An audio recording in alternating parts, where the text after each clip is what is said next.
This is A View from the Bunker. Now, here's Derek Gilbert. Chin up, we've only got 2 months to go before this year is over. Welcome to A View from the Bunker. I'm Derek Gilbert. November 1st, 2020. It's safe to say that with 10 months now in the record books, this year has not been anything like what we expected. And it's probably entering the most consequential week of the year as the election comes up. We will talk about that in just a moment. We'll also talk about terror in France. 4 terror attacks now in the last 2 months, all by men shouting Allahu Akbar, reportedly. And yet the Associated Press saw fit to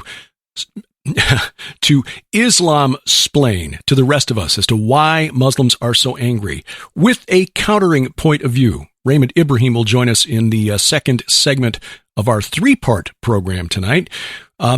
Wanted to go back with this being Halloween weekend. We'll also talk about the election, by the way, and why, if you are a Trump supporter, which there's a good chance if you're listening to this program, you probably are, don't get cocky, but there are good reasons to be optimistic about the results coming out Tuesday. We'll talk about that in our final segment tonight. But first, this being Halloween weekend, wanted to bring out a program from the archives, something you might not have heard before if you're relatively new to this program. A guest who was a regular in the early days of PID Radio and A View from the Bunker. And we discussed a surprising and little-known fact of American history, 20th century American history, but American history, that we were never taught in school. The United States attempted to weaponize the occult. So, we start our program tonight with a program from the archives recorded January 7th of 2012. Our guest has a new article posted at his website that goes in depth into what most of us consider the good war and see how the Allies drew upon dark forces. He's the author of the books Lucifer's Lodge, Satanic Crime, A Threat in the New Millennium, and Occult History, Collected Writings 2000. I'm sorry, I got the years wrong there. Collected Writings, we'll get that in just a moment. He's the host of Sphinx Radio, which focuses on paranormal topics, and a popular guest on TV and radio. It's our pleasure and a privilege to welcome back to the bunker William H. Kennedy. Bill, thanks for joining us today.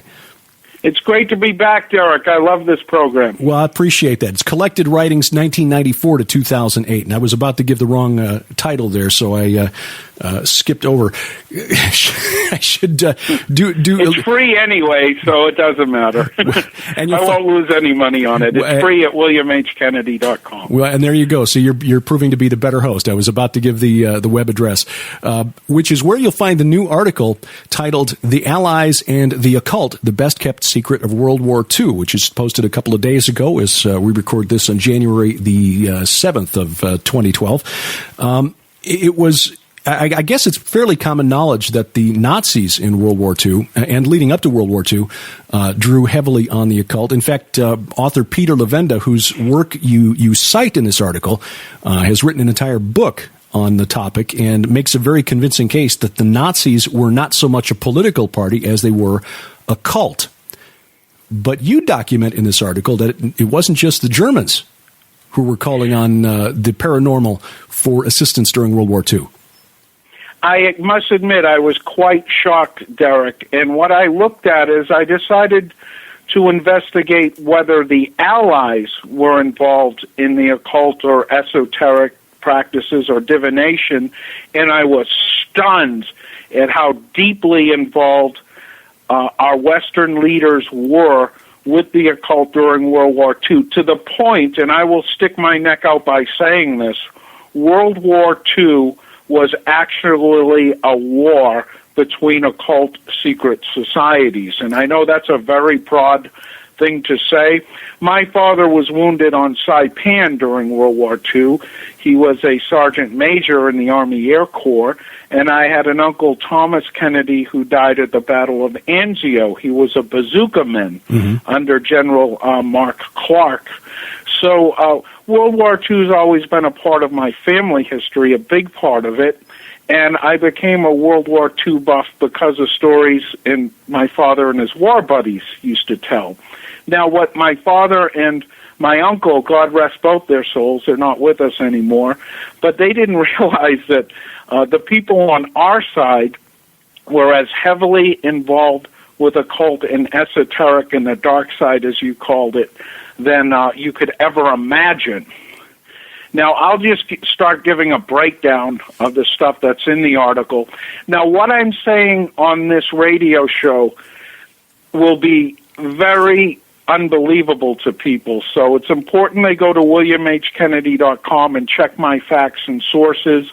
I've highlighted my sources right in the article, so this is something you have to check my sources to believe. Yeah, it's heavily hyperlinked, so you can link back to the various videos and articles that you draw on, which means that reading this article is actually going to take a bit of time, but it's well worth doing.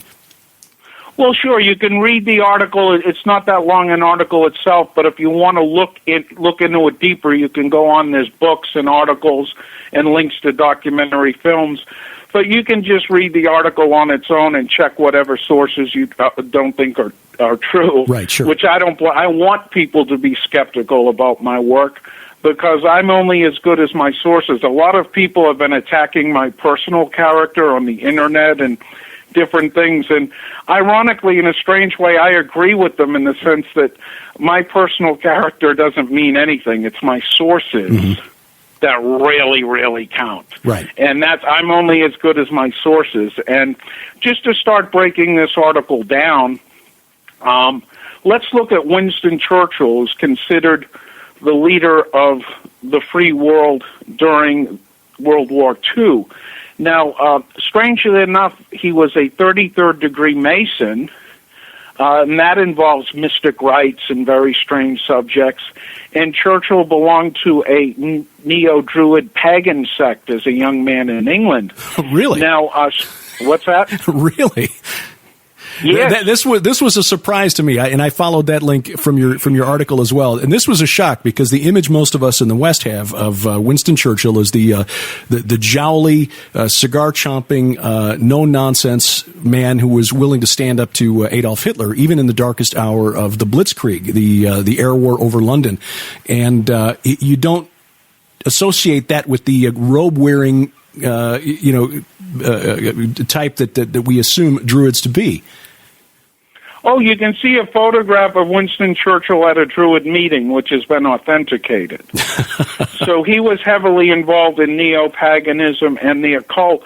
Now, strangely enough, as far as psychics go, the first one he used was himself. Winston Churchill thought he was a psychic. As a young man, when he fought in the Boer War in South Africa against the Dutch, he was captured and escaped, and there was one house in a 40-mile radius that was sympathetic to the British, and he claims through extrasensory perception to have homed in on that house and found it and then returned to his side. So he thought he was a psychic. That's why he did not hesitate to use psychics himself. Now, here's where it gets very, very bizarre, and people will have to check this. During the course of the war, Churchill had 4 official occult advisors. The first one was Archbishop Cosmo Lang, who was the Archbishop of Canterbury. He was actually an expert on spiritualism and seances and occult matters, and he advised Churchill on what the Germans might be doing with astrology and things like that. Now, the other big advisor he had was Lord Dowding. Lord Dowding was the Air Marshal of, the RAF, and he was Hermann Goering's counterpart for the Allies. Mm-hmm. Now, what he had during the Battle of Britain, which was the summer of 1939, he had 3 things that helped him. He had radar, so he knew when the German planes were coming. He had spotters on the ground who could tell him what planes got through the initial attack. And he also claims to have had psychic help from psychics. This is the man who saved Western civilization from the Nazis, Lord Dowding. And he would go to psychics and report what they said to Churchill. Now, what happened to Dowding is his rivals in the RAF got a hold of the fact that he was consulting psychics and went to Churchill and threatened to use it against him. So Churchill, probably being fearful of being exposed, transferred Lord Dowding, who saved us all from the Nazis now, to the United States as a consultant, which was a good thing, too. And then he retired in 1942, and he immediately wrote a book on necromancy, which is how to contact the dead. Right. So the man who saved us from the Nazis was actually just as much an occultist as the Nazis. And the more you look, it's like an onion. The more that you peel, the more layers are there. Another fellow, Maxwell Knight, who was in charge of the Secret Service counterintelligence, MI5, he was a student of Aleister Crowley's, and he would also go consult with Churchill on occult matters. Now, one of the people who worked for him was Ian Fleming, who was a Secret Service agent. He went on to write the James Bond books. He's the creator of 007. Right. During the war, Ian Fleming was the British government's liaison with Aleister Crowley, the famous Satanist, Right. who was old. And when Rudolf Hess surrendered, he stole a plane and surrendered to the British, Fleming wanted Crowley to go interrogate him about occult matters, but at that point, Churchill just dropped the idea and threw him in prison. Now, the fourth official occult advisor that Churchill had during the war was Dennis Wheatley. Dennis Wheatley was the Stephen King of the 1930s. He was the best-selling horror author in just about the world. Only Agatha Christie outsold him. Now, when war broke out, they made Dennis Wheatley a wing commander, which is like a high general. It's above a general. It's just below an air marshal. And he consulted with Churchill almost every day. He was right in the war rooms. Now, he did two things. He was a propagandist for the British, and he also worked in strategy. It was Dennis Wheatley who bluffed the Germans into thinking that Patton was going to invade through Calais, when the fact of the matter is, they were going to Normandy on D-Day. So Dennis Wheatley, I want to give these people credit. If it weren't for Dennis Wheatley and Maxwell Knight and Lord Dowding and Cosmo Lang and Winston Churchill, there'd be a swastika over this country now. So I don't want to demean them for what they did for us. But there again, Wheatley was heavily involved in the occult. He was a friend of Aleister Crowley's. He used a lot of what's called black propaganda. For example, he got the idea from Crowley to drop pamphlets over the Germans with Nostradamus predictions saying the Germans would lose. So these people used occult propaganda against their enemies. And it's quite strange. After the war, there was a famous psychic in England named Joe Benjamin who worked with Lord Dowding, and he would advertise himself in newspapers as Winston's favorite psychic. And Winston Churchill didn't do anything to stop him. So very, very bizarre, you must admit, on the British side. Well, it's really interesting that just a couple of observations. Of course, Ian Fleming created the character of James Bond and assigned him the secret agent number 007. And, of course, it's been documented that the original 007 was John Dee, who was a court advisor and spy for Queen Elizabeth and was heavily involved in the occult. And then this group that Dennis Wheatley was a part of, called the London Controlling Section, according to the Wikipedia article, used to keep a little statue of a dancing faun on its conference table, which was symbolic of the ruses that they were trying to pull to fool the Germans. For example, you mentioned the deception that was played to convince the Germans that we were attacking at Calais instead of at Normandy. And of course, from a Christian perspective, the half-goat, half-man faun, like the god Pan, has certain connotations as well. There's some sections of the Bible where satyrs are specifically mentioned as goat gods that the ancient Hebrews were warned against. So, just some very interesting symbology and belief systems being and maybe interesting is not the correct word, perhaps disturbing from a Christian perspective, that were brought to bear on the strategy behind the defense of Britain and the counterattack against the Third Reich. Amazing. Heinrich Himmler, who was in charge of the SS, firmly believed that a Rosicrucian or Freemasonic group were actually running the war on the British side, and he was right. He was absolutely correct.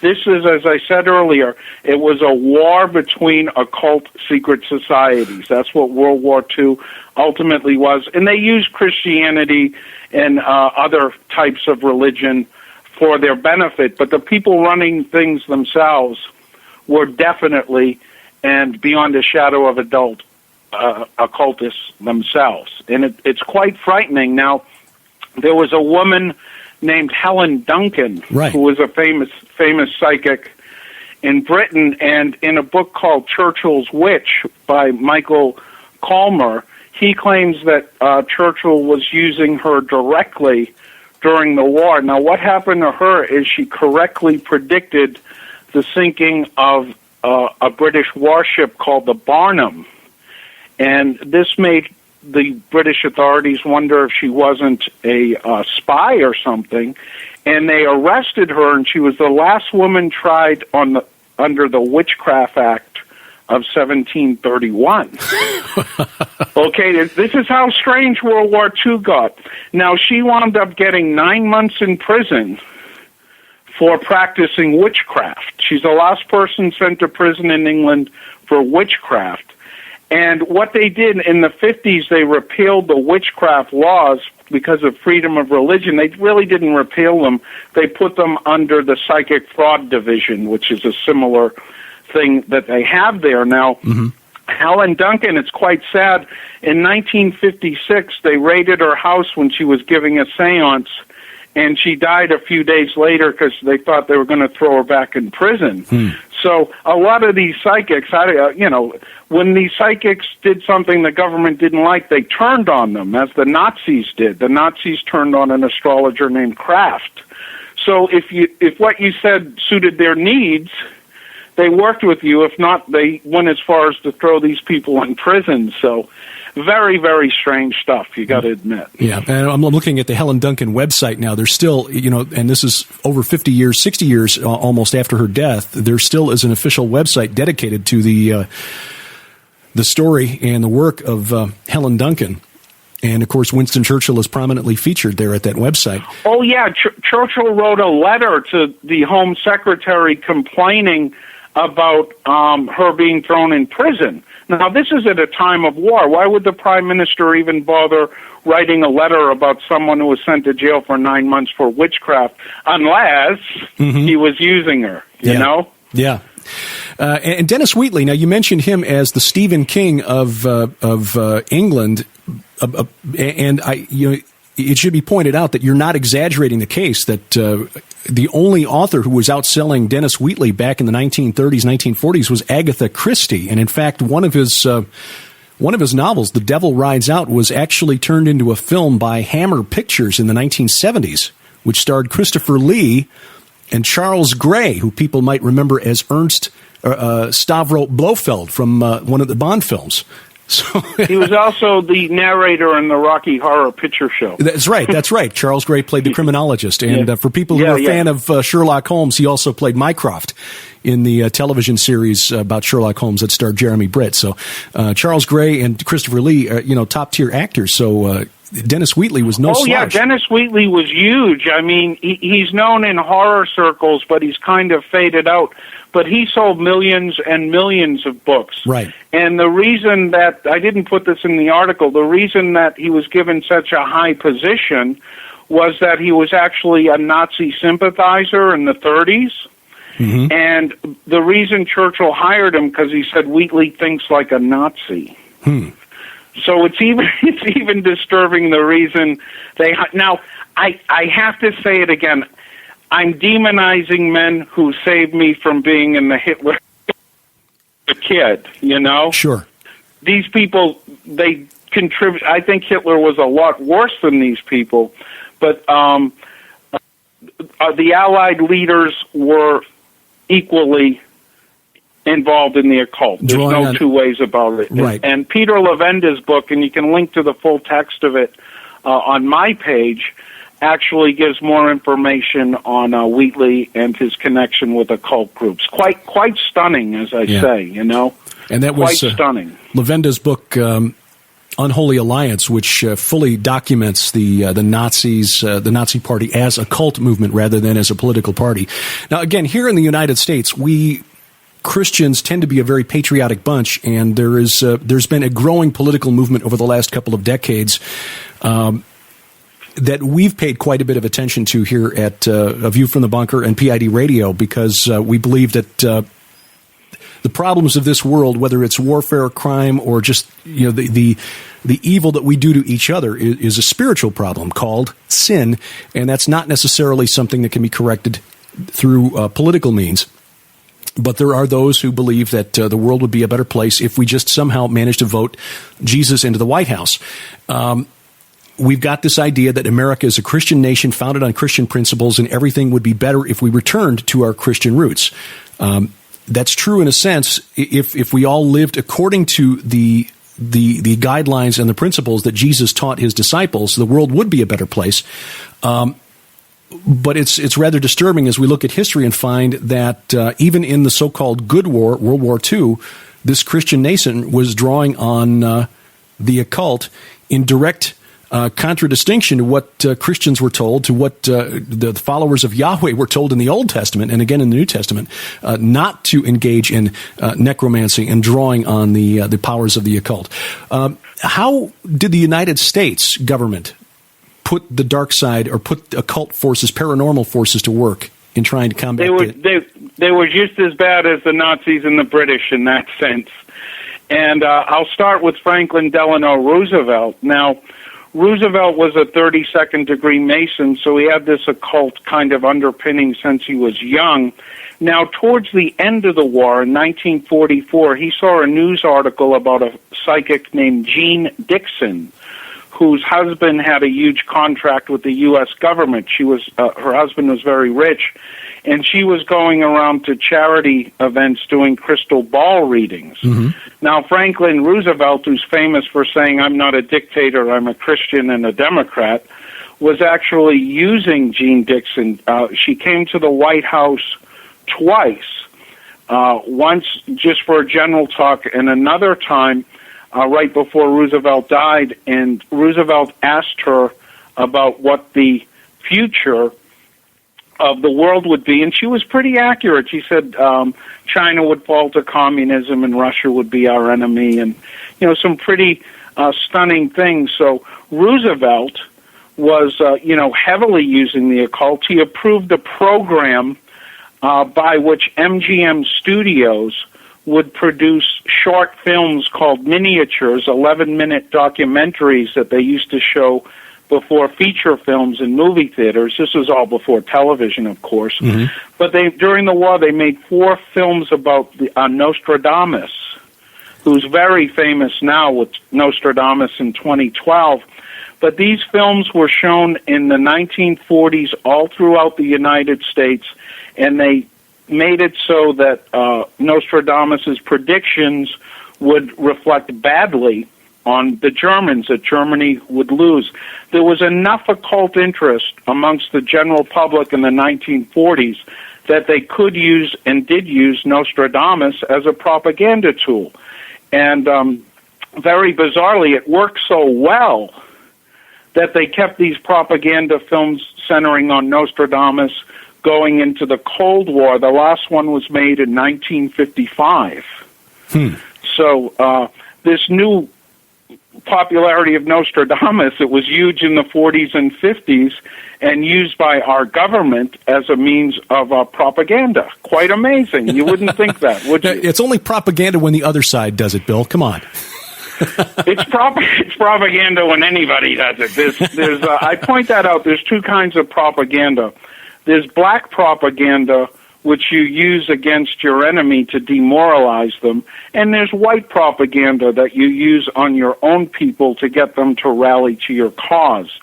The word propaganda fell out of fashion. Now they call it public relations. Yes. Okay. In fact, the man who did that was Sigmund Freud's nephew. To change the term propaganda to public relations. So it means exactly the same thing. So what I guess, I know a lot of this is hard to believe, but bizarrely enough, Roosevelt's second vice president, Henry Wallace, he was probably the most occult of anybody involved in World War II. He was vice president from 42 to 45. He was actually a follower of Nicholas Roerich, who was a theosophical type teacher in the 20s. And when he was Secretary of Agriculture under Roosevelt, Wallace had the United States sign a thing that Roerich put together called the Banner and Pact of Peace, which was signed by 22 Latin American countries in the United States. And what this vowed to do was to have a one-world government and a one-world economy, and eventually to invite and have all the other countries in the world join this pact of peace. So there again, this was written by Roerich, who was an occultist. Now, Henry Wallace fell into disfavor. He wrote a book called Century of the Common Man in 1943, in which he depicted himself as a post-World War II socialist worldwide dictator. Okay. So the Democratic Party got frightened of him, and they chucked him out, and they replaced him with Harry S. Truman. Okay. For the last time that Roosevelt was reelected in 45 for his fourth term. Wallace only missed out being president by 82 days. And then Harry Truman became president. Now, Harry Truman's another guy who you think of as a no-nonsense Midwesterner, farmer, common sense. He was heavily involved in the occult. Oh, really? Okay. He was a 33rd degree Freemason. Right. He met with Jean Dixon a few days before Roosevelt died, and Dixon told him that he would be president soon. That was her prediction. Now, he kind of, again, when Truman ran in 48, he and Jean Dixon and another psychic named Kenny Kingston were the only ones saying that Truman would win. Now, when Truman was campaigning in San Francisco, he summoned a psychic named Kenny Kingston, who I know, who's still alive. Yeah. And what Truman did is he handed Kenny Kingston his Masonic pinky ring so Kenny Kingston could do a vibrational reading on him. And he said that he would be president. They met one more time in New York after Truman was elected. So Truman was using psychics just before he became president. And it's there again, very, very bizarre. They keep all of this out of the history books. I watched the American Experience episodes on Roosevelt and Truman, and they said nothing about psychics or the occult. So they're rewriting history, and they're writing this out of the history books. It's important. Now, bizarrely enough, Dwight Eisenhower, Ike, who became president in 1952, he was a big general in World War II. Sure. A very bizarre thing came about concerning him. In 1953, a gossip columnist named Andrew Pearson had a nationally syndicated column called The Washington Merry-Go-Round that had 60 million readers, and he pointed out that Jean Dixon had been regularly visiting the White House with the Eisenhowers, and that Jean Dixon and Mamie Eisenhower, Ike's wife, had become friends in 1943. So Eisenhower had been consulting with Jean Dixon for 10 years. Okay, I know. This is all documented. You can see it yourself. Now, the Eisenhowers also used Kenny Kingston on a couple of occasions. So these psychics are passed from Democrats to Republicans, giving out advice to to run the world and to run the country. Now, two people who served in World War II, Richard Nixon and Ronald Reagan, they also used Gene Dixon's services. Right. It's even in the White House Secret Service log that on September 19th, 1972, from 3:27 to 3:42, Gene Dixon had a private consultation with Richard Nixon in the White House. So Nixon, who, again, you don't think of as being involved in the occult, No. was having Gene Dixon there, and they have a tape recording where Nixon's telling Henry Kissinger that Gene Dixon predicted an Islamic terrorist attack in the United States, and he ordered Kissinger to form a committee to look at the possibility of something like a 9/11 coming, but this group met once under the advice of a psychic, and then Watergate came up, and it all got kind of lost in the shuffle. In September of 72. I was just trying to think, what significant event might have happened around then that he would have consulted Gene Dixon. But of course, the presidential election in 72 was just a couple of months away then. There's no record of what they said. Yeah. I'm just thinking, 70. It's probably on those tapes somewhere. Yeah, if someone were to go dig through them, it would be interesting to hear. But he's definitely on tape ordering Kissinger to form a committee based on what a psychic said. That's very interesting. Very interesting. And Ronald Reagan, who the evangelical Christians all loved, the Christian Coalition, he was incredibly into astrology. In 1965, he mentioned his first astrologer, a guy named Carroll Rightly, right in his official autobiography. Then he used Gene Dixon for a while, and then he switched to astrologer Joan Quigley. And this all went public when they fired Don Reagan as chief of staff, and he went to the newspapers saying that the Reagans were basing détente, negotiating with the Russians for the destiny of humanity by using the advice of astrologer Joan Quigley. Joan Quigley wrote a book called What Does Joan Say?, which was Reagan's question to Nancy when anything came up about politics. Very bizarre, very occult man. Another person, I just found this out right as I was finishing the article up, JFK, of all people, was an expert palm reader. I know that's hard to believe, but if you go to WilliamHKennedy.com to my allies in the occult, you can see the film of Kennedy reading hands. It was in a History Channel documentary called Lost Kennedy Home Movies. And if you go there, there's instructions. You can see JFK reading people's palms right on his yacht a few weeks before he died. That was one of the links I followed up because I thought, okay, this one is kind of out there. I'm going to have to check this and many of the other things in the article I'd heard about. I knew that Gene Dixon had been a regular visitor to the White House through a number of different administrations. I mean, she's basically ridden that claim to a very healthy career for decades. Kenny Kingston, I did not know that he was one who'd been consulted by presidents, but I'm old enough that I remember seeing his ads Truman verified that. Yeah, and I'm old enough to remember seeing his ads on television. In fact, Kenny Kingston still has an active website out there. But the palm reading thing was new, and I followed the link, and sure enough, the History Channel documentary is online, and there he is. He's tracing lines on somebody's hand on the yacht. That was astonishing. So every president we've had in the United States since World War II, just about, or at least through President Reagan anyway, was actively involved in some aspect of the occult. Definitely. I mean, was I right or wrong about saying that about President Kennedy? You're absolutely right. It's right there in the History Channel video.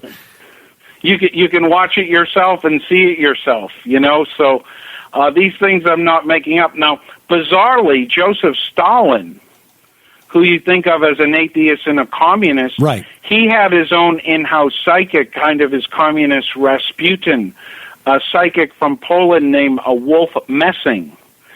Now, Messing ran out of Poland when Hitler invaded and moved to Moscow and started doing a psychic act in nightclubs.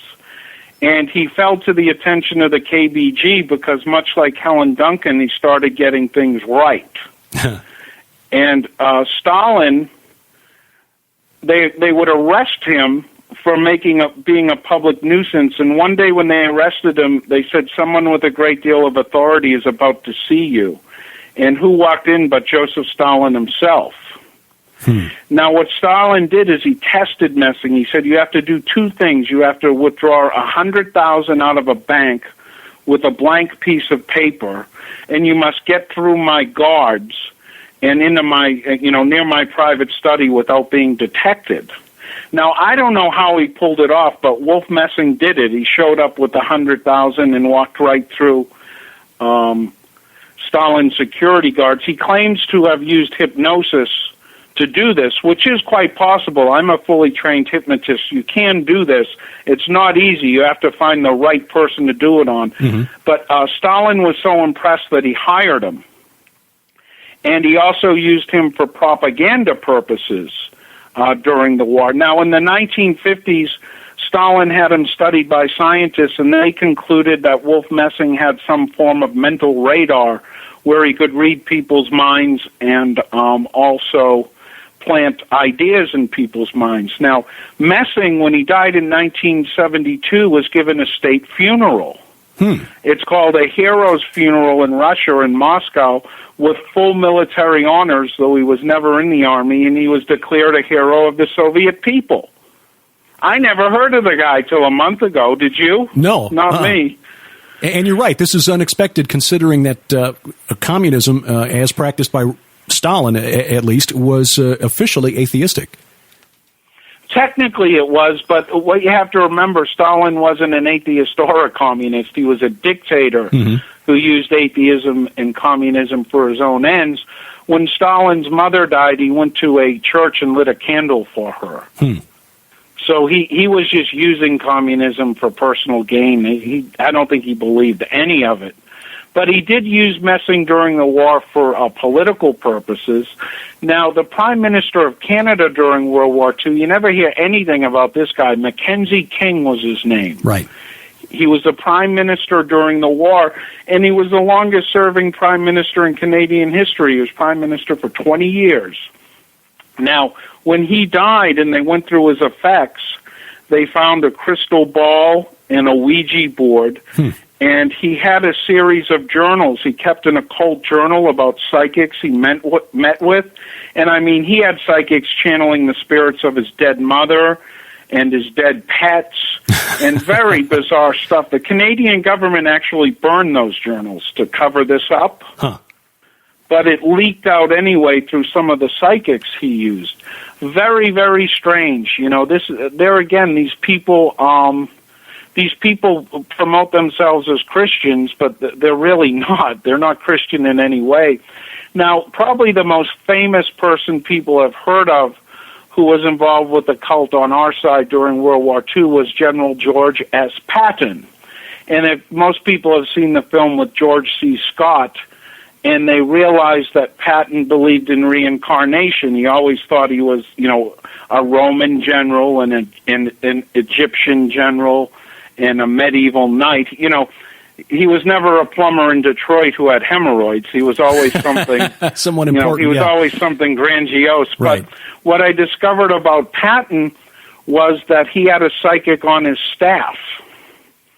And he would use this psychic to determine strategy during war against the enemy. He never gave this person's name out so he wouldn't be hounded, but he had this psychic who was in the U.S. Army transferred right under him, and he changed battle plans based on what this psychic said. So, we're through the looking glass here when you really look at the details of what our World War II people, our leaders, were doing and what they were up to. Now, bizarrely, even when information about this gets out, it doesn't do too much damage to the politicians themselves. Like when it came out that Eisenhower was using a psychic, all that did was make Gene Dixon a household name. It didn't embarrass the Eisenhowers at all. Now, Ike's great-granddaughter, I know her. she is a psychic herself, Laura Eisenhower. So it kind of runs in the family. Very, very strange stuff. So my big point is, what people really have to understand is that World War II was ultimately a battle between occult secret societies, and our side was certainly morally better than the Japanese, Italians, and Germans, but when you really look at their belief systems and how they operated the war, they weren't very different from the Nazis in that sense at all, as far as using psychics and the occult for their own ends. And that's a hard thing to sink in. Part of me doesn't want to believe this. Yeah, it's not very... Part of me wants, the candy-coated high school U.S. history book view of these people. Yeah, it's not very Band of Brothers, is it?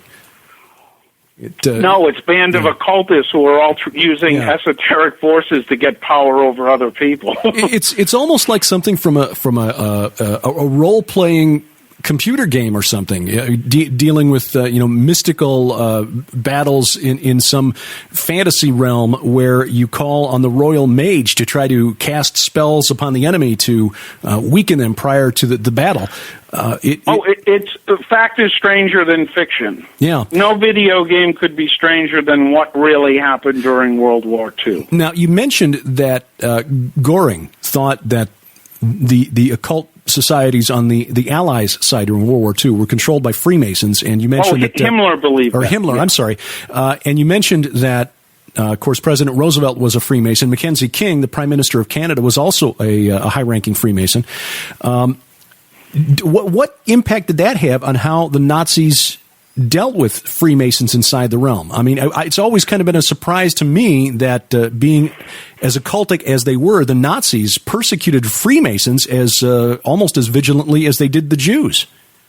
Oh, yes, certainly so, and that's part of what I'm talking about. They saw their secret society, which actually, the Nazi Party spun out of the Thule Society, which was a racist, mystical group that was started in 1919. One of their members, Drexler, formed the National Socialist Party, and then Hitler joined, spying for the government, and then Hitler eventually took the whole organization over. And the rest is history, as they say.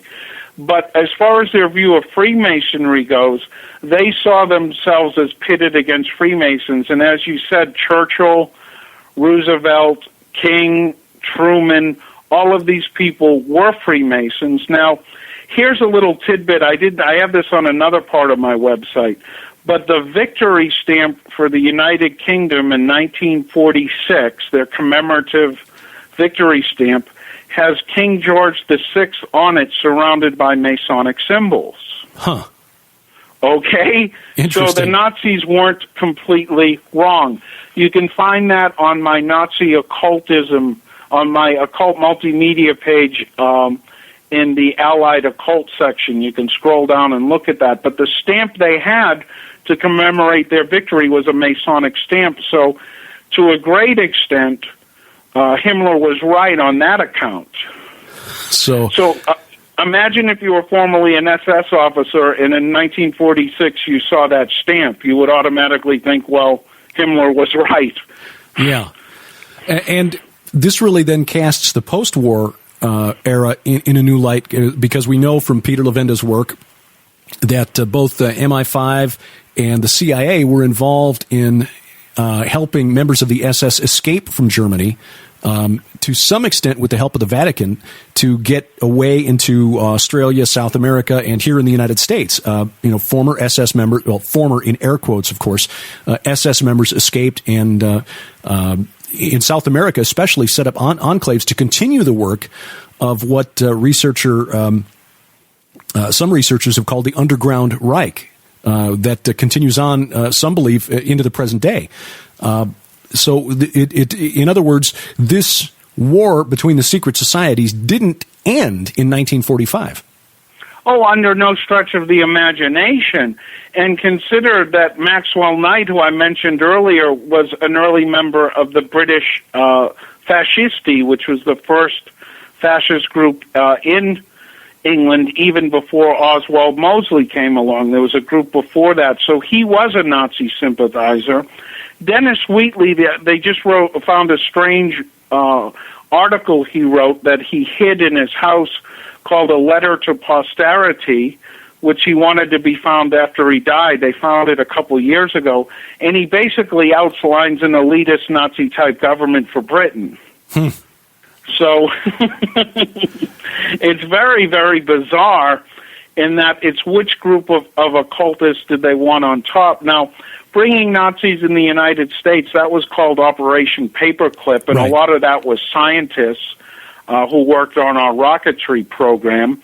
But a lot of them were just out-and-out Nazis, and they would denazify them, which basically said, you're not a Nazi anymore, you work for us. Mm-hmm. Yeah.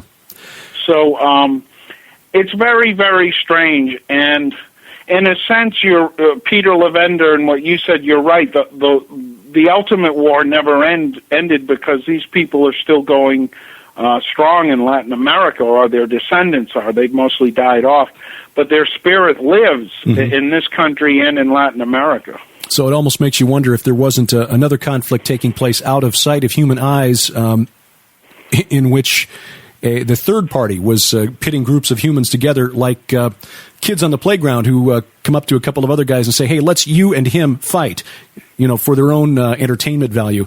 And then again, which then leads to the question, who truly won that particular war and who is the real enemy here? It requires a little more thought than most of us are willing to give it, because the history we're presented, as you mentioned, the high school history book version is very clear-cut, black and white. Allies good, Axis evil, and that's the end of it. And certainly our forefathers, your family members, my family members who fought in the conflict went to war for the best of reasons, but did they know what the real reasons were, I think is the question. Ultimately, no, because this stuff has just really come out in the past 10 or 15 years. And the part about the West came out as a spin-off on the research of Nazi occultism. Peter Levenda has a whole chapter on, Dennis Wheatley and Knight, and he's the first one to take a look at the other side in a reasonable way. Yeah. We'll put a link to that in the show notes at vftb.net. Of course, that's at your website, williamhkennedy.com. What was the most surprising thing you discovered in researching this article on the Allies and the occult? I guess I was most shocked because it was just last week that I saw the JFK reading people's palms on his boat. My mother's in the next room. She's 84 years old, and she knew JFK, and I showed it to her, and she was quite stunned. Yeah. And,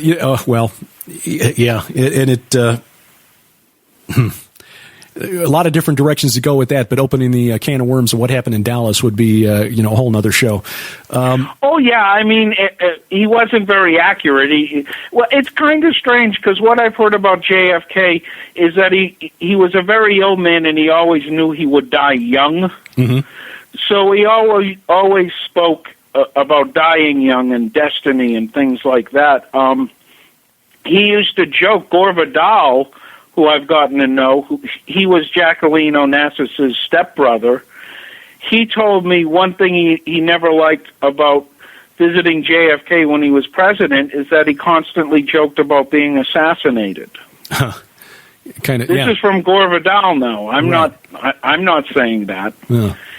And he told me once that they were at a horse show with Jacqueline and President Kennedy, and Kennedy said something about a book he was reading about a leader who gets assassinated, and Gore Vidal said, well, if they tried here, they'd probably get me by mistake, and Kennedy said that'd be no great loss, joking. Very strange, very, very strange. I can see why you wouldn't want to spend a lot of time around somebody with that kind of a sense of humor. So what other new things have you posted at your website, Bill? I mean, you've got an impressive collection of resources digging into various aspects of the occult at williamhkennedy.com. What new resources have you put online since the last time we talked?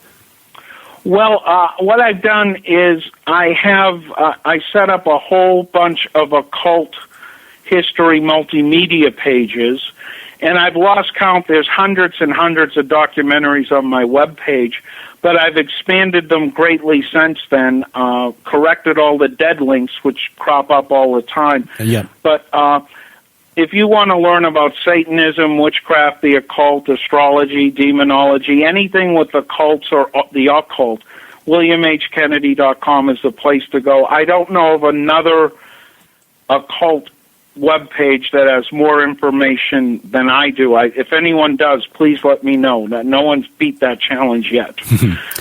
There's some interesting links here, especially these audiobooks on the occult world of the Beatles and the occult world of Jackie Gleason. Yeah, I knew Jackie. Oh, you did? I met Jackie when I was a kid. My parents and I used to stay at a hotel called the 12 Caesars, which was on North Miami Beach. Mm-hmm. This was in the early 70s, and the owner of it was friends with Jackie Gleason, who used to come there sometimes and play pool. You know, people remember Jackie from the movie The Hustler. In real life, he started out as a pool hustler. Huh. Before he went into comedy. And I was quite a pool player as a kid myself. I was in competitions, and the owner of the hotel told Jackie about me, and he came to the 12 Caesars one day and we played pool. Then he invited us to his house, where I played pool again, and he would only play for money, and all I had on me was $4. Mm-hmm. And he said, "Put it on the table, kid." And I put it on, and Jackie beat me. And he took the $4. Huh. But as he left, he gave me a $3,000 Rolex watch. Wow. That's warning me not to gamble. So this is to remember, never gamble with everything you have in your pocket. Wow. That would be... now, what I found out years later... And I loved Jackie myself. If he didn't like you, he was actually a bit of a hothead, believe it or not. I've heard that about him, yeah. He could be quite a like we were playing pool at the 12 Caesars, people rapped at the window and said, "Jackie, Jackie," and he turned around and said, "We're bleep playing for money here." Okay. Like in a very, a very hardcore New York Irish guy, kind of like serious tone. Mm-hmm. But what I found out years later is Jackie Gleason was obsessed with the occult.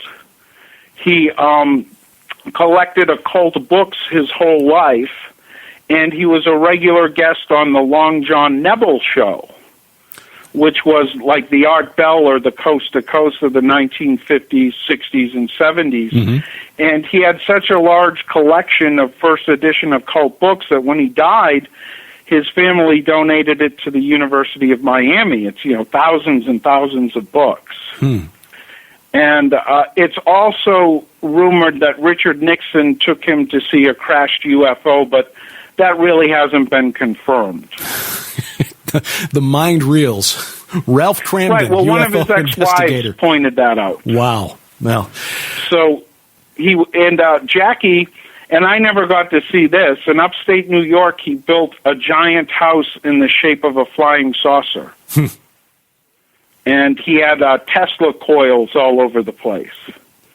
So he was into this UFO, occult, paranormal, mind reader. He donated a lot of money to Princeton University for psychical research as well. He funded Professor Duke there. It's very strange. Well, it's good to remember as we look at the world around us and try to figure out how we got to where we are that, a lot of what's taken place in this so-called Christian nation has been anything but. When we recorded that program back in January of 2012, neither of us knew that at the time, he only had about 18 months to live. He was found dead in his apartment in Boston, August 14th of 2013, at the age of 49. He'd had some health issues, but no one was aware that they were as serious as they were. He was the author, again, of Lucifer's Lodge, a book about the pedophile priest problem in the Roman Catholic Church, and Satanic Crime, a Threat in the New Millennium. Also, a lot of articles on various topics, like the one we discussed back in January of 2012. William H. Kennedy is missed, but we know that he would not trade where he is now for treading this earth. So, again, we look forward to joining him in the kingdom someday. Coming up, what is going on in France, and why is the mainstream media so blind to what's behind what's happening in France? Raymond Ibrahim, author of Sword and Scimitar, next on A View from the Bunker.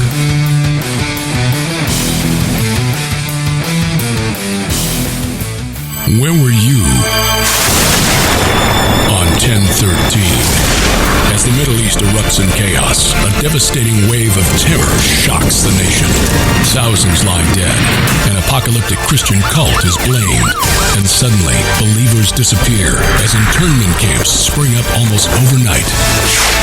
Meanwhile, a deadly virus spreads. A desperate country demands answers, and only a few dare ask, what's in the vaccine? FBI Special Agent Joe Eunice follows a trail of evidence to a small town in Iowa and a young boy who received a mysterious email from God. Now, racing against time, Agent Eunice finds himself working side by side with reclusive internet broadcaster Barney Eisen. Together, they discover a disturbing truth at the center of the conspiracy. They wrestle not against flesh and blood. The God Conspiracy, a novel by Derek P. Gilbert. Get it now in paperback and Kindle from Rose Avenue Fiction.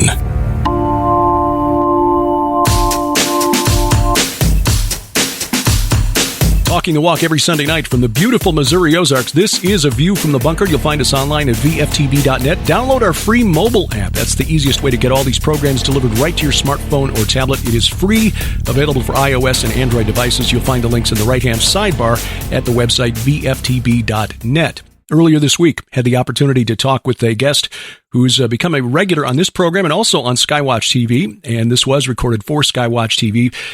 It felt like a time-sensitive thing, wanted to put it out. At the time we discussed this subject, there had only been 3 recent terror attacks. As of today, there are now 4 in the last 2 months in France. The history of Islam would suggest a motive, and yet most of the mainstream media remains absolutely oblivious as to what that could be.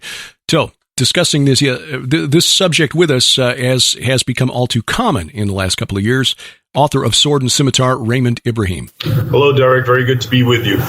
This follows the attack in the city of Nice, where 3 people were killed at the Notre Dame Basilica there.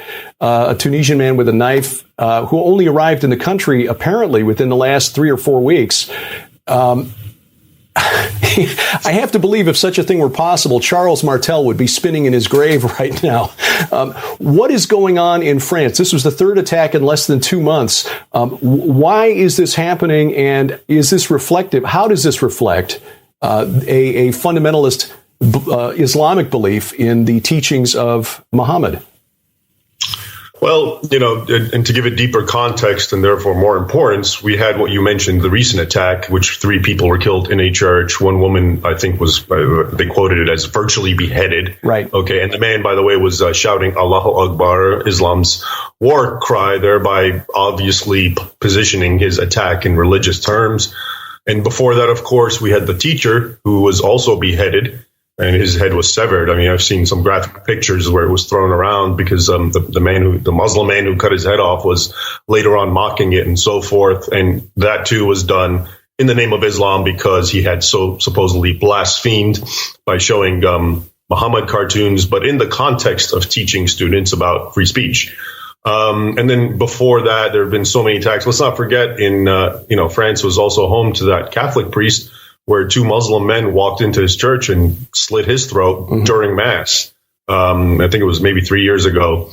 And we've had so many, and the latest attack in Nice, before that, remember, there was another huge terrorist attack, I think also 2-3 years ago, where a Muslim man drove a truck and he killed, I think, 85 people. Right, that was 2016, so, yeah, that's the backdrop of what's happening, which is to say this has been going on for quite some time. And, beneath that, we hear the sensational big news, like the recent ones, the beheadings and so forth, but which makes it so that lesser spectacular news doesn't even reach us. But the fact is, you have Islamist type attacks and vandalism and graffiti, especially targeting churches. One report estimates that 2 churches in France are attacked daily. Okay. And a lot of the graffiti would suggest it's a Muslim, the Allah Akbar type stuff. And we recall, of course, Notre Dame and all that, which is not this, we still don't know, obviously, but I think we even discussed it way back. It was interesting because they came up right away and said, no, it's not terrorism, even before they knew what it was. So there's, France has an issue with Islam, and that's because France has the largest Muslim population. So it just makes sense. The more Muslims you have, the more of the stuff of Islam you're going to see. Mm-hmm. Okay, because and this takes into account that not all Muslims are doing this, but let's just throw out a number: 10% are so-called radical. Let's just say.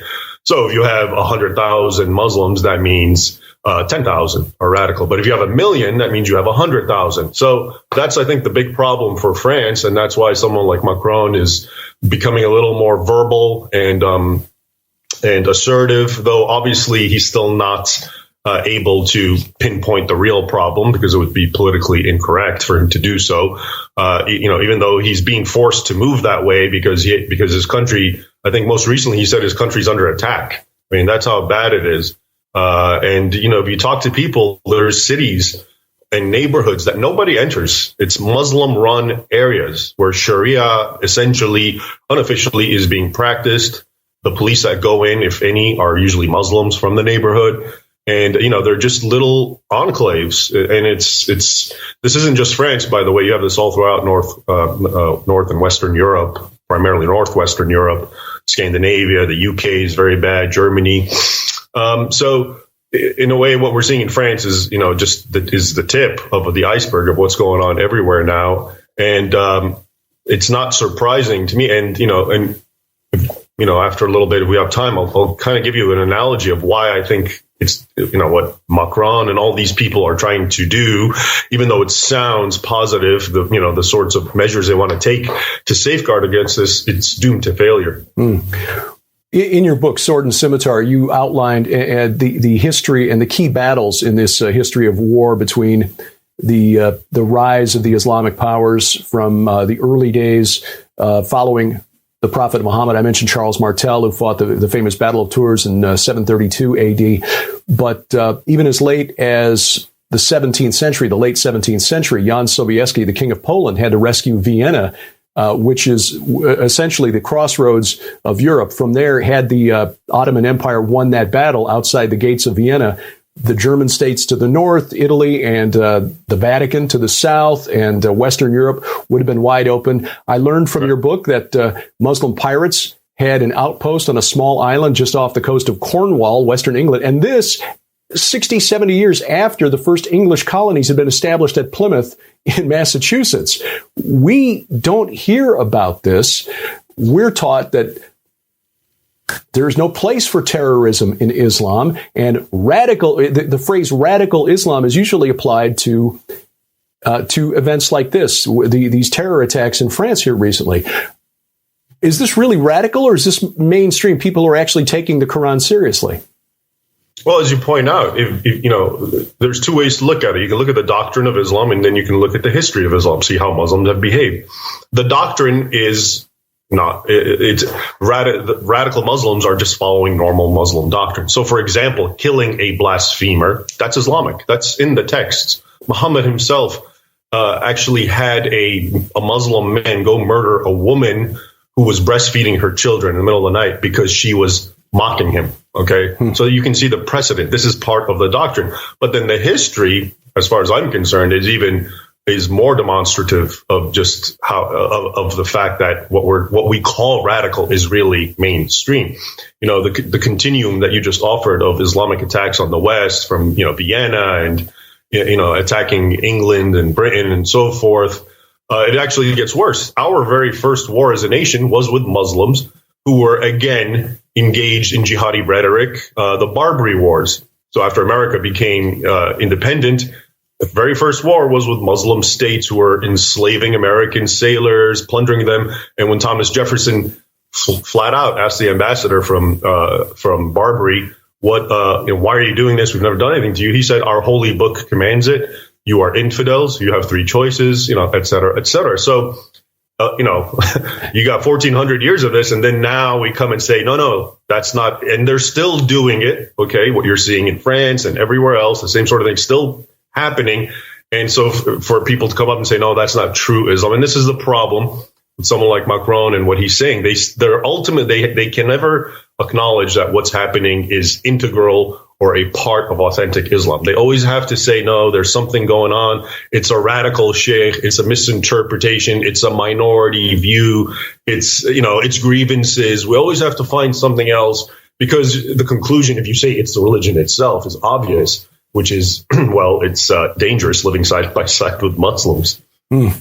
So the nations of Western Europe, Germany in particular, Sweden has got real issues there with some communities in and around Stockholm. We're seeing the problems in and around Paris with neighborhoods, as you say, where the French are afraid to go. Why are European nations allowing such numbers to arrive? I mean, as you pointed out, in France, the largest Muslim population in Western Europe, 5 million Muslims. It's called the country's number 2 religion, but I would argue that given the degree to which French actually practice Roman Catholicism, actually follow the religion, I would say Islam is probably the number 1 religion in France right now. We see in the United Kingdom that Muhammad is one of the top, if it's not number 1, it's one of the top 5 names given to male children born in the last couple of years in England, the land of my Anglo and Saxon ancestors. King Richard.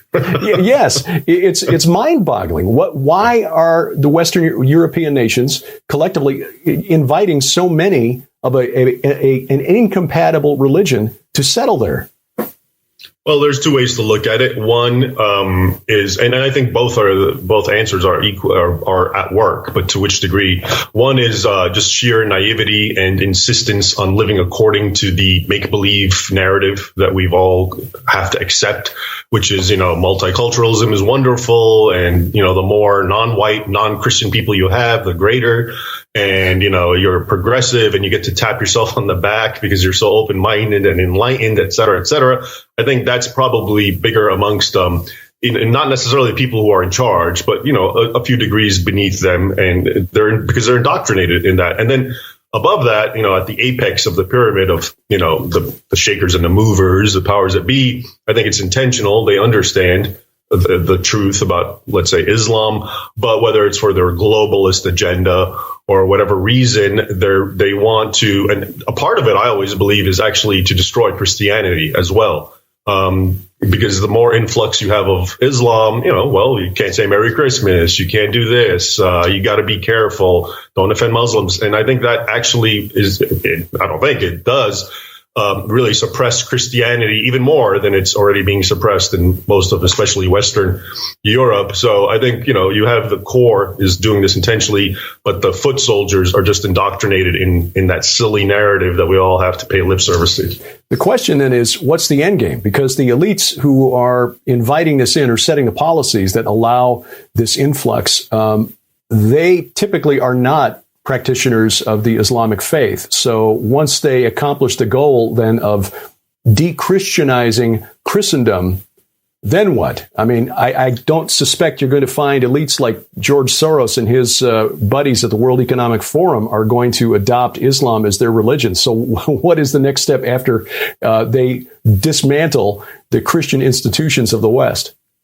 Well, in my experience, secularists just don't take religion seriously, and they think they can snuff it out easily by giving the religious person, worldly incentives, because that's how they are. Okay, so I think they believe once Christianity is snuffed out, getting rid of Islam will be a very easy affair as well. And it's the enemy of my enemy is my friend kind of logic. It's not, as you say, it's not like these elitist Soros types care or like Islam, but they're using it as a pawn. And I don't think they realize, the danger it causes to them because they don't take it seriously ultimately. But the end game, I'll give you a quick analogy from history. So we see what these Western leaders, Macron and so forth, are trying to do. And they spend billions of dollars on counter surveillance and, reformist Islamic thinking and, all this sort of thing. But here's an analogy. In Spain, okay, real close to France, only 500 years ago, after Islam had invaded it and conquered it through a lot of violence and bloodshed in the 8th century and centuries thereafter, you have the Reconquista, wars, etc.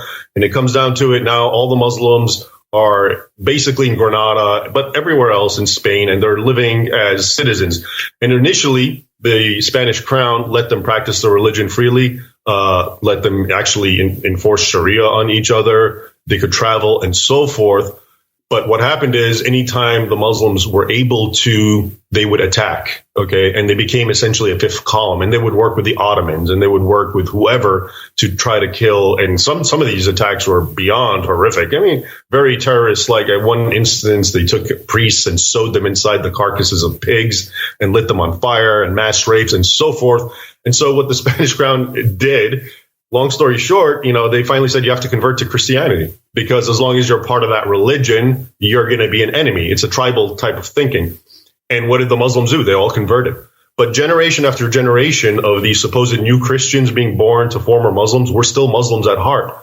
And they would learn all the mannerisms of Christianity that even the priests were shocked that these guys are still Islamic after a century, even though they're being baptized and come to church more frequently than our own, native Christians.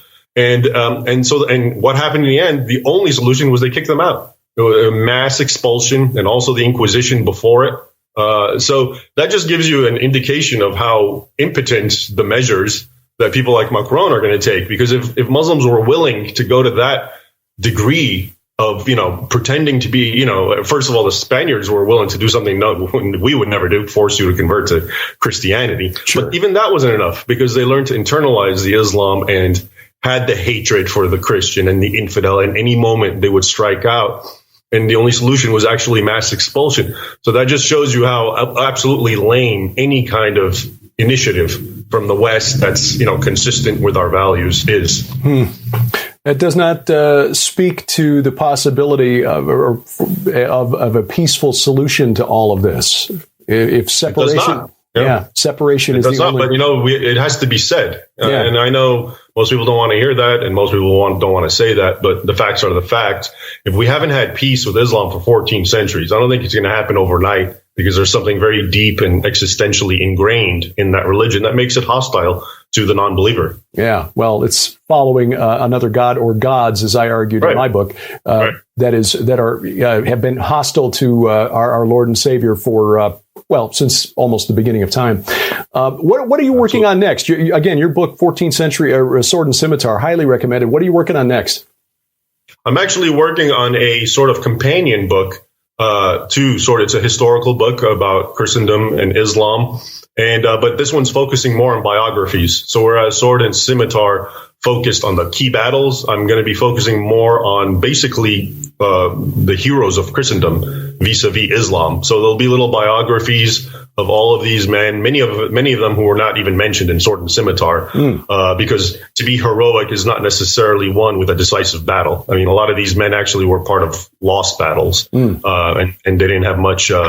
Such as King Louis IX of France and his crusade, one of the greatest heroes of Christendom and recognized as such for centuries, but his crusade was a failure.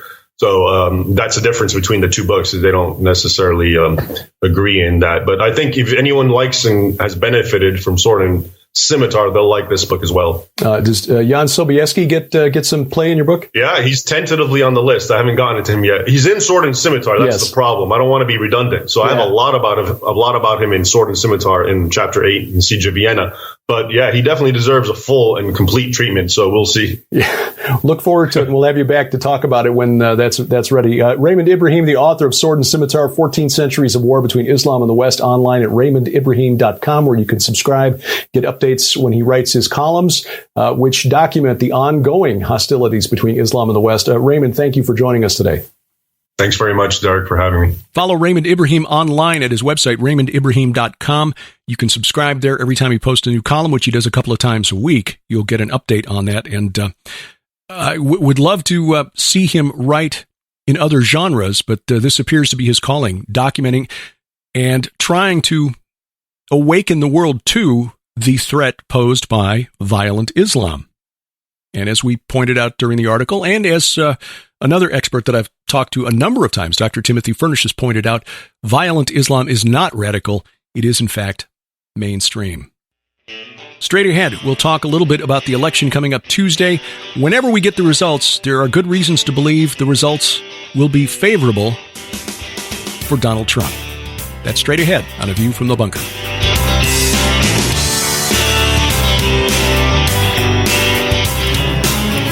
Question: how do you fight something you cannot see?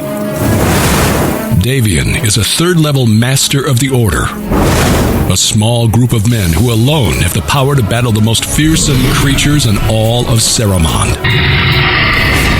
For thousands of years, the Brothers of the Order have protected their world.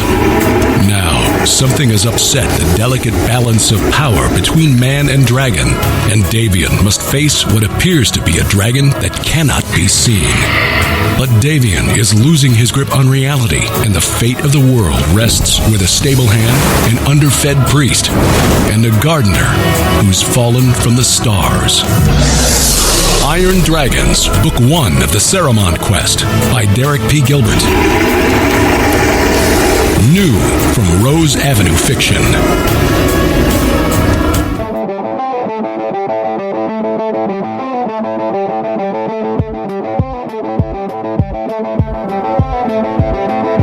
Driving the internet to think. This is A View from the Bunker. I'm Derek Gilbert. You'll find us on social media, VFTB. No, wait, that's the website, vftb.net. There's links to our social media sites there. We're on Facebook, View from the Bunker, Twitter at View from Bunker.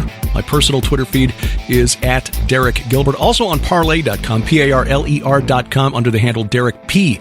Gilbert. You can join us there. There are a couple of pollsters out there that are bucking the national trend.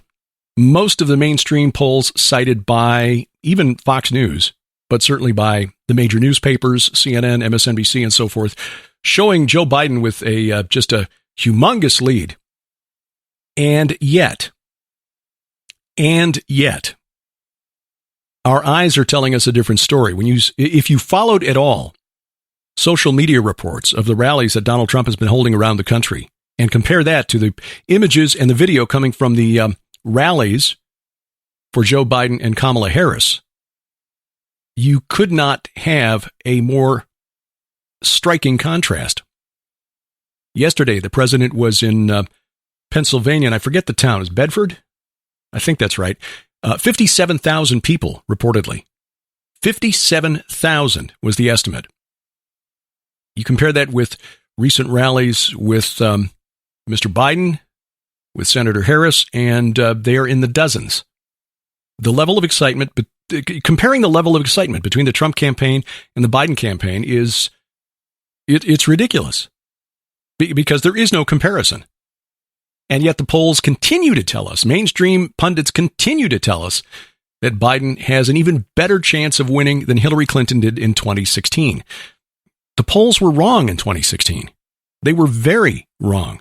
And the pollsters, how could this be? How could we have...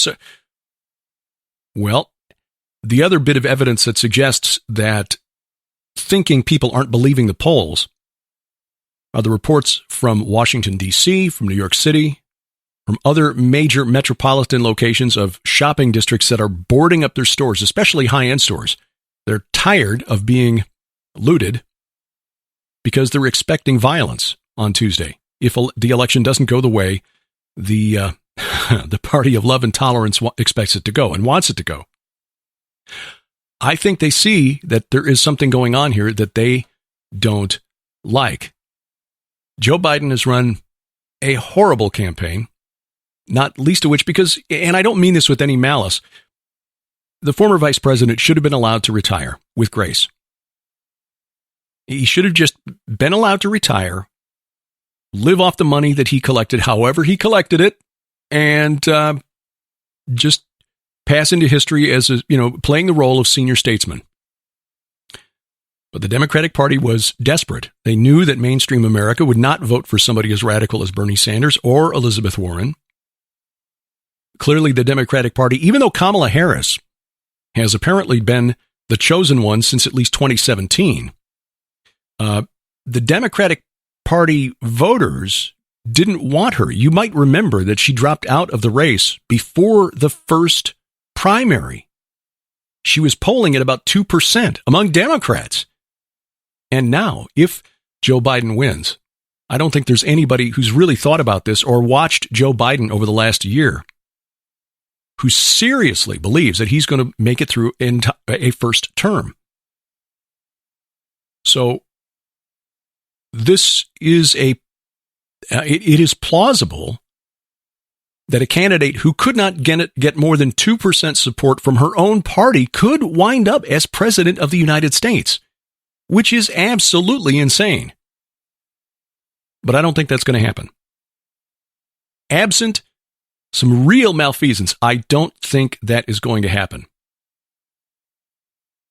Donald Trump has just had a whirlwind campaign in the last couple of weeks, which is even more remarkable when you consider that he's 74, so he's not a spring chicken. He's got a comorbidity. I mean, he's, let's be honest, carrying a few extra pounds, and yet, granted, the president of the United States probably gets better health care than anyone on planet Earth, but still, recovering from COVID-19 that quickly and then hitting the road and doing 3 and 4 rallies a day for the last couple of weeks, that is somebody who is really working for votes. And let's be honest, American people, the American public appreciates that. Joe Biden, we were told last Monday, had called a lid on the campaign for 9 days. They had planned for Joe to sit at home in the basement until after the election. Something changed during the week, and they suddenly started putting him out in front of the public, which, if you've seen some of the verbal gaffes that he's made this week, might explain why they were wanting to keep Joe in the basement until after the election. I mean, things that professional linguists would not have been able to understand, translate. Just getting completely tangled up. It is not fun to watch. It is painful to watch. I mean, regardless of what you think about Joe Biden, watching him pushed out in front of the public that way, when anyone with eyes to see can recognize that he really is not fit for the office. But the Democratic Party, the way it's currently composed, couldn't come up with anyone else who would appeal to a broad enough spectrum of the American public to get elected. And that is what the 2 polls that were most accurate in 2016 are now reflecting in the final days of this campaign. So if you're a supporter of Donald Trump, forget the CNN, MSNBC poll or whatever, the Fox News polls. Rasmussen, which is more accurate than most of the mainstream polls that are rolled out there. Even Rasmussen is not as accurate as the Trafalgar Group and another poll called States Poll. The statespoll.com final poll in 2020, or 2016 rather, projected Trump with 315 electoral votes and Clinton with 223. The final tally was actually 304 to 227. But everybody else was giving Hillary you might remember back on election night 2016, looking at the New York Times little real-time tracking monitor, Hillary with a 90% chance to win until suddenly she didn't. States poll was calling it for Trump before the election, 315 to 223. Turned out 304 to 227. What are they projecting for the Electoral College on November 3rd of 2020? You can find this at statespoll.com. Statespoll.com. They are projecting Trump 322, Biden 216. Trump 322, Biden 216. Democrats have been saying Texas is in play. Texas is going to go blue. No, they've got Texas as solid Republican. Pennsylvania as leaning Republican. Florida, Georgia as likely Republican. Iowa, likely Republican. Minnesota, tilting Republican. Nevada, tilting Republican. Wisconsin, leaning Republican. Michigan, leaning Republican. North Carolina, leaning Republican. Pennsylvania, leaning Republican. And a lot of solid Republican states between the Appalachians and the Rockies. Aside from Illinois, New Mexico, and Colorado, basically everything else is either tilting Republican or solid Republican. So that's encouraging. That is encouraging. The Trafalgar Group. This is a group that you might have heard of. They've been getting some attention in the media of the last couple of weeks. But again, they were of the major polling company. Statespoll.com is just a guy who's just a really astute observer. Trafalgar Group, professional polling company, more accurate in 2016 than the major polling companies. And right now, contrary to what you're hearing from the rest of the polling groups out there, they are also showing things swinging towards President Trump. They've got Trump leading in North Carolina, 48.6 to 46.5. Trump leading in Arizona, 48.9 to 46.4. Leading in Florida, 49.6 to 46.9. Trump leading in Michigan, 49.1 to 46.6. Trailing in Minnesota, 48% to 44.8. That's not really a surprise. Trailing by 0.4% in Wisconsin. But Trump ahead in Pennsylvania, again, North Carolina, Michigan. It may well be close. It may well be close. In terms of the overall numbers, Joe Biden will probably win the popular vote. But that doesn't matter. It's the Electoral College that matters, and there's a reason for that. This is not a bug of the American political system. It's a feature. It means that states like North Dakota, Idaho, even Missouri, which, except for the coasts, Kansas City and St. Louis, is solidly Republican. It means that we don't have our interests swamped by what California and New York want to do. And Illinois, thanks to Chicago. So we'll see what happens. Just remember, as Abraham Hamilton III at American Family Radio says, what happens in your house is more important than who's in the White House. That's not to say we should sit back on our hands, just be passive and just whatever happens will happen. Get out and vote. Get out and vote. But right now, the pollsters who were the most accurate 4 years ago are once again projecting a victory for Donald Trump. Well, you might have heard a couple of announcements.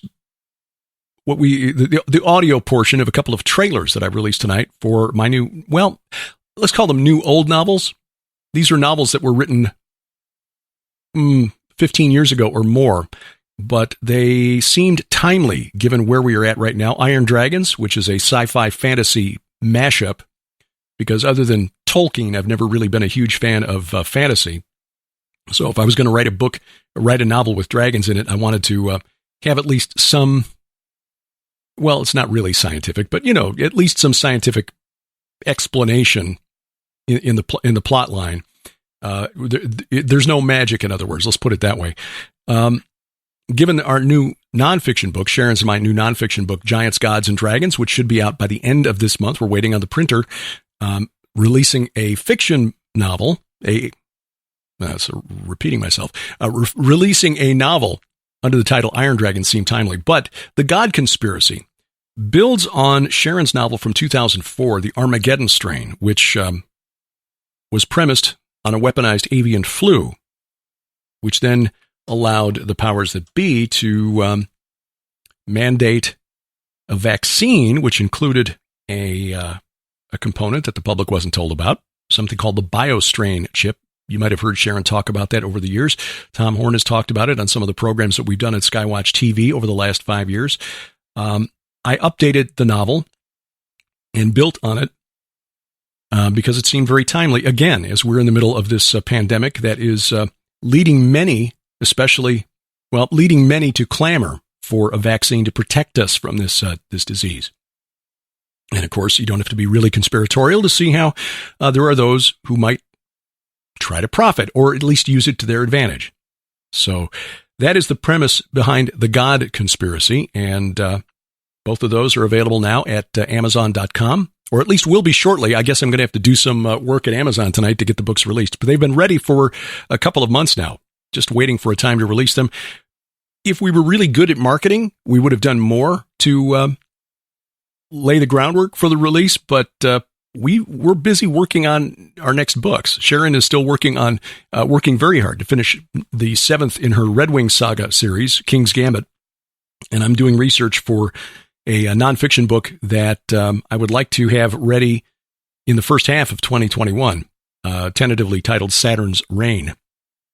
So we kind of finish a project and then we forget we actually have to do something to let people know that we've got the project out there. So anyway, now you know, Iron Dragons, The God Conspiracy, both now available Kindle and paperback from Amazon.com. You'll find links at the website vftb.net or at derekpgilbert.com.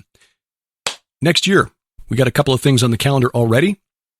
There is a virtual conference coming up from our friends at Southwest Radio Ministries. That'll be in January. We'll tell you more about that in the weeks ahead.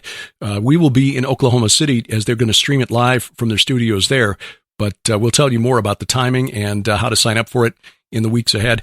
The Decoding the Supernatural Conference, this will be a small one in Murfreesboro, Tennessee. Global Fire Ministries is hosting this. Jeff Jansen is the pastor there, and it will be Sharon, me, L.A. Marzulli, and Jeff Jansen talking about the supernatural and what do we as Christians make of it? How do we interact with it? You can find more information online.